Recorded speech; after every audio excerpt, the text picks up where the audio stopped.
نحمده ونصلي ونسلم على رسوله الكريم اما بعد بسم الله الرحمن الرحيم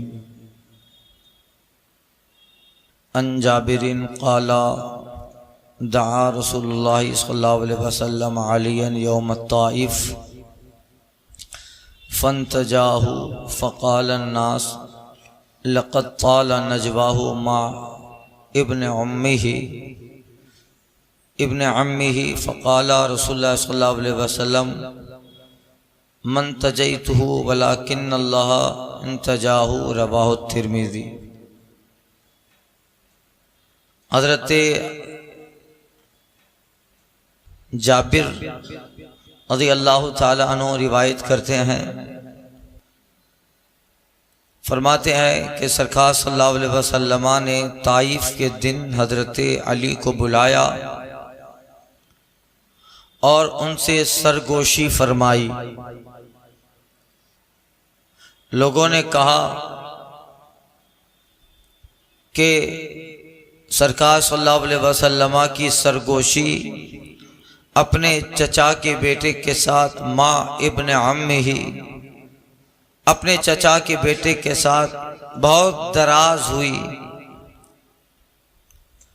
تو آقا صلی اللہ علیہ وسلم نے ارشاد فرمایا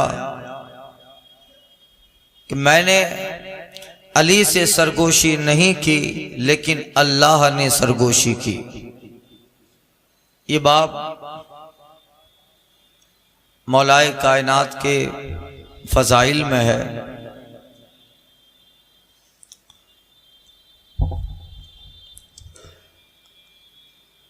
حضرت جابر کہتے ہیں کہ جب طائف کا دن تھا، مطلب غزوہ طائف جو تھا وہ ہجری 8 میں ہوا، فتح مکہ کے سے متصل، اور سرکار صلی اللہ علیہ وسلم اکثر طائف میں تشریف لے جایا کرتے تھے۔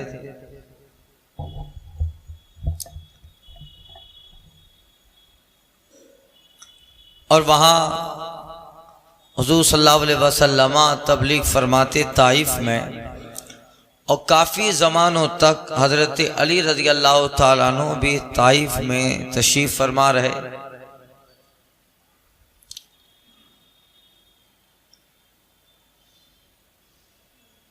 تو جب طائف کا دن تھا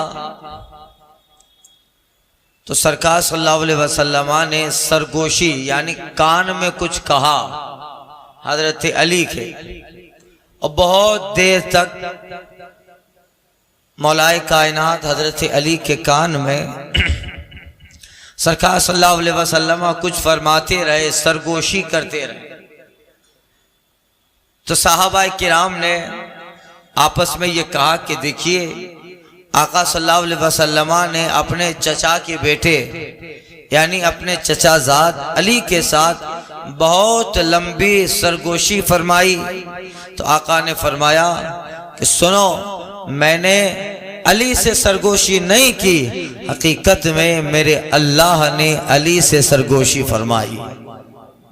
تو یہ گویا مطلب اس کا یہ ہے کہ مجھے اللہ تعالیٰ نے علی سے سرگوشی کرنے کا حکم دیا تھا۔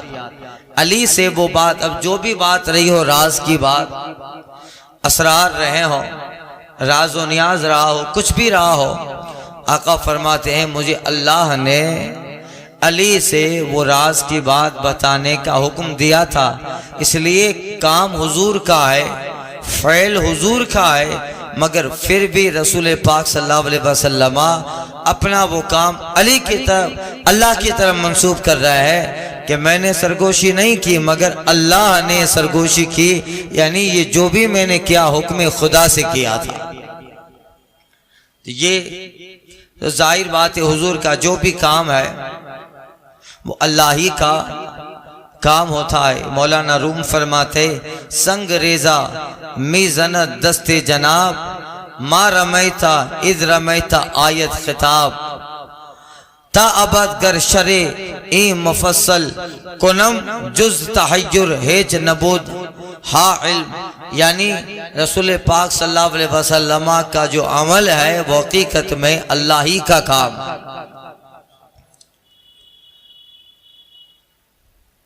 مولانا روم کہتے ہیں سنگریزہ می زند دست جناب ما رمیتا اذ رمیتا آیت خطاب. یعنی جب رسول پاک صلی اللہ علیہ وسلم نے ہجرت کے موقع پر وہ کنکریاں اٹھا کر ان کفار کے جوانوں کی طرف پھینکی تھی تو حضور نے اٹھایا اور پھینکنا حضور ہی کا تھا، مگر قرآن پاک میں اللہ نے خطاب دیا، آیت اتاری وما رمیتا اذ رمیتا ولکن اللہ رما. محبوب آپ نے جو کنکریاں پھینکی آپ نے نہیں، حقیقت میں آپ کے رب نے پھینکی. حضور ہی کا وہ عمل حضور کا ہے مگر وہ کرنا اللہ کا ہے.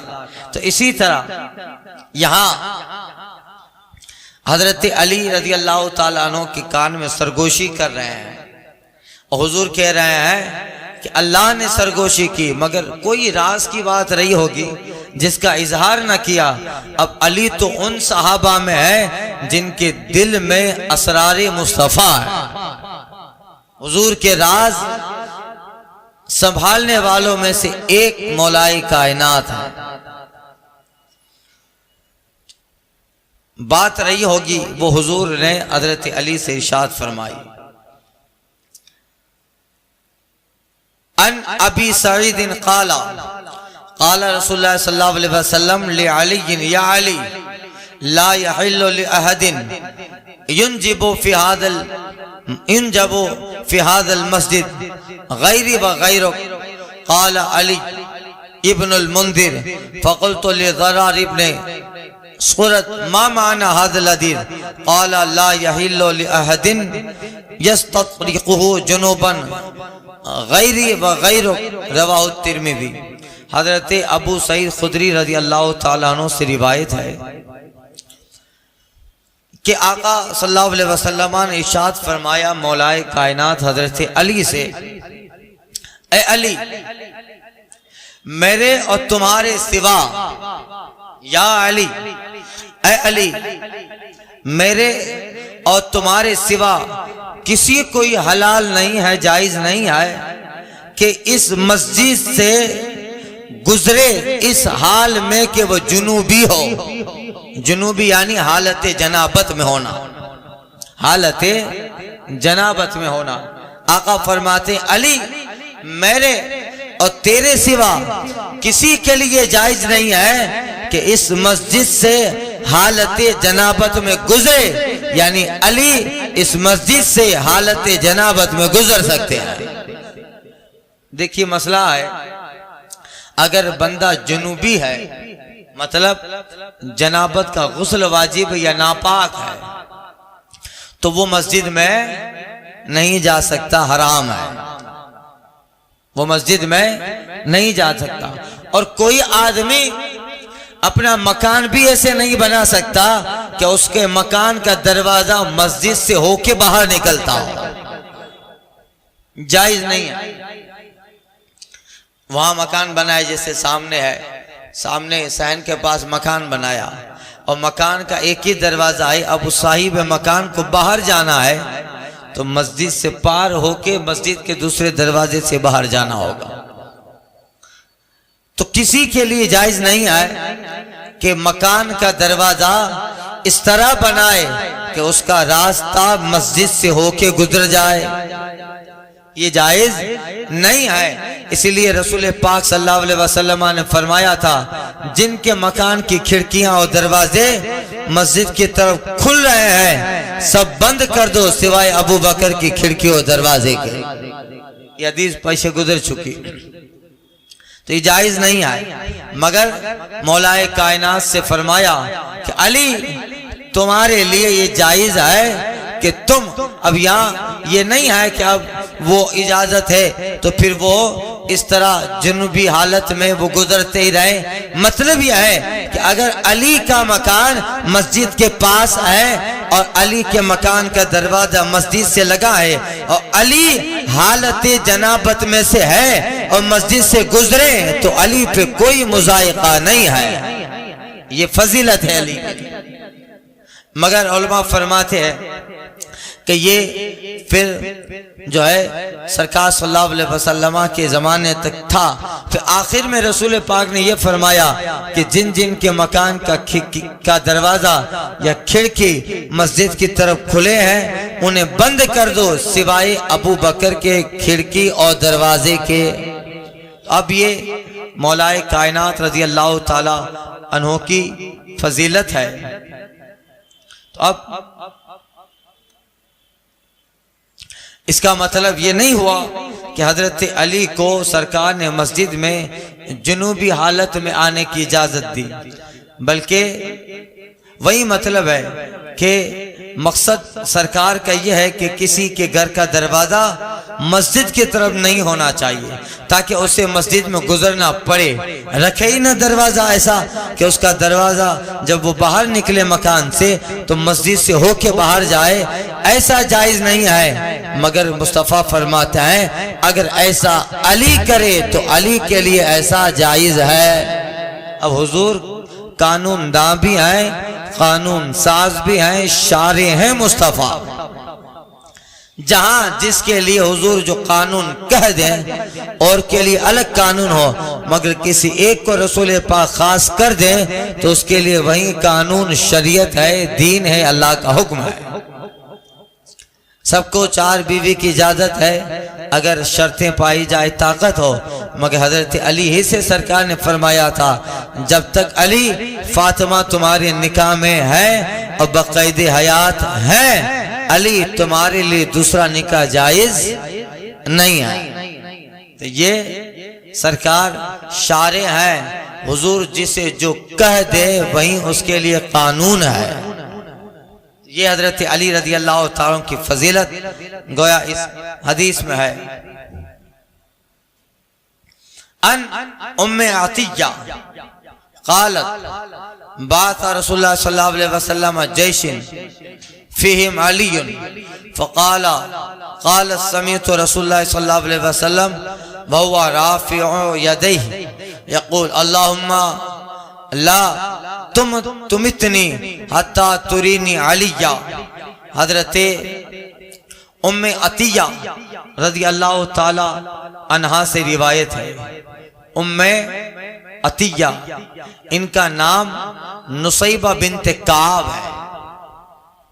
ام عطیہ ان کا نام نصیبہ بنت کعب ہے یا نصیبہ بنت حاری سے انصاریہ ہے، انصاری ہے، اور اکثر جہادوں میں یہ خوش نصیب صحابیہ اکثر جہادوں میں گئی ہیں، کس لیے انہیں صحابہ رسول پاک صلی اللہ علیہ وسلم لے لیتے تھے جہاد میں، جنگ میں، تاکہ جنگ کے بعد صحابہ کو زخم لگا اور کہیں پانی کی ضرورت ہے تو سارا کام مرہم پٹی کرنا اور صحابہ کے لیے پانی وغیرہ کا انتظام کرنا یہ خدمت کرتی تھی، تو ان کی خدمت کی وجہ سے انہیں اکثر جنگوں میں ساتھ میں لے لیا جاتا۔ تو ام عطیہ یہ اکثر جہادوں میں صحابہ و رسول پاک کے ساتھ رہی ہیں، ہوتی تھی تاکہ غازیوں کی مرہم پٹی کریں، کچھ لگا ہے، زخم لگ گیا، اور جب جنگ میں تھکاوٹ آئی ہے، لڑتے لڑتے پھر ایک دستہ واپس آ گیا تو ان کو پانی پلانا، یہ سارے جو ہے کام ان کے ذمے تھے۔ تو یہ بھی صحابہ اور رسول پاک کے ساتھ جہادوں میں تشریف لے جایا کرتی تھی۔ حضرت ام عطیہ یعنی نصیبہ بنت کعب وہ کہتی ہیں کہ سرکار صلی اللہ علیہ وسلم نے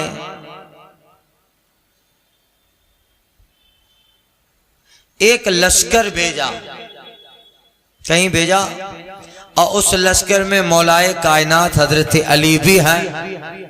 ایک لشکر بھیجا رسول پاک نے، اس میں حضرت علی تھے، تو حضرت ام عطیہ کہتی ہے میں نے رسول پاک صلی اللہ علیہ وسلم کو یہ ارشاد فرماتے ہوئے سنا، میں نے آقا صلی اللہ علیہ وسلم کو یہ ارشاد فرماتے ہوئے سنا کہ آقا نے اپنے دونوں ہاتھ اٹھائے ہیں اپنے دست دراز کیے ہیں مصطفیٰ نے، اور آقا فرما رہے تھے اے اللہ مجھے موت نہ دے یہاں تک کہ علی تو مجھ کو نہ دکھا دے، یہاں تک کہ تو مجھے علی نہ دکھا دے، یعنی اس طرح موت دے کہ جب میری موت آئے تو علی میرے سامنے ہو۔ اللہ اللہ، یہ مقام مولائے کائنات، یہ علی ہیں کہ ان کے لیے رسول پاک اتنی زبردست دعا فرما رہے ہیں، اللہ لا تم اتنی حتی ترینی علیہ، اے اللہ تو اس وقت مجھے مت اٹھا۔ اور کیسے دعا کر رہی ہیں؟ اللہ اللہ، حضرت ام عطیہ کہتے وَهُوَ رَافِعٌ يَدَيْهِ، حضور اپنا ہاتھ اٹھائے ہیں اور اٹھا کے کہہ رہے ہیں اللہم لا تم اتنی حتی ترینی علیہ، اے اللہ اس وقت تو مجھے موت نہ دے جب تک کہ تو مجھے علی کو نہ دکھا دے۔ اللہ اللہ، یعنی یہ مقام مولائے کائنات ہے بزبان مصطفیٰ، مصطفیٰ کی زبان سے یہ خطبہ شان علی ہے، یہ مولائے کائنات ہے۔ اور ایک حدیث تو بڑی مشہور ہے جو ام سلمہ سے روایت ہے، کہتی ہیں آقا نے فرمایا لا یحب علی منافق ولا یبغضہ مومن۔ حضرت ام سلمہ کہتی ہیں آقا نے فرمایا منافق علی سے محبت نہیں کرے گا اور مومن علی سے بغض و عداوت نہیں رکھے گا۔ منافق کبھی بھی علی سے محبت نہیں کر سکتا، اور جو علی سے محبت کرے گا وہ منافق نہ ہوگا۔ کتنا بڑا مقام بتایا، منافق علی سے محبت نہیں کرے گا اور جو علی سے محبت کرے گا وہ منافق نہ ہوگا۔ اس لیے آقا فرماتے لا یحب علی منافقا، علی سے منافق محبت نہیں کرے گا، ولا یبغضہ مومن، اور مومن کبھی علی سے بغض نہیں رکھے گا، دشمنی نہ رکھے گا۔ کیا پتہ چلا؟ اس حدیث سے پتہ چلا علی کی محبت یہ ایمان کی علامت ہے اور علی سے بغض یہ نفاق کی علامت ہے۔ یہ مقام مولا کا اسی طرح کی اور احادیث شان علی میں انشاءاللہ بزبان مصطفیٰ آ رہی ہے۔ آئندہ کے درس میں الفاتحہ۔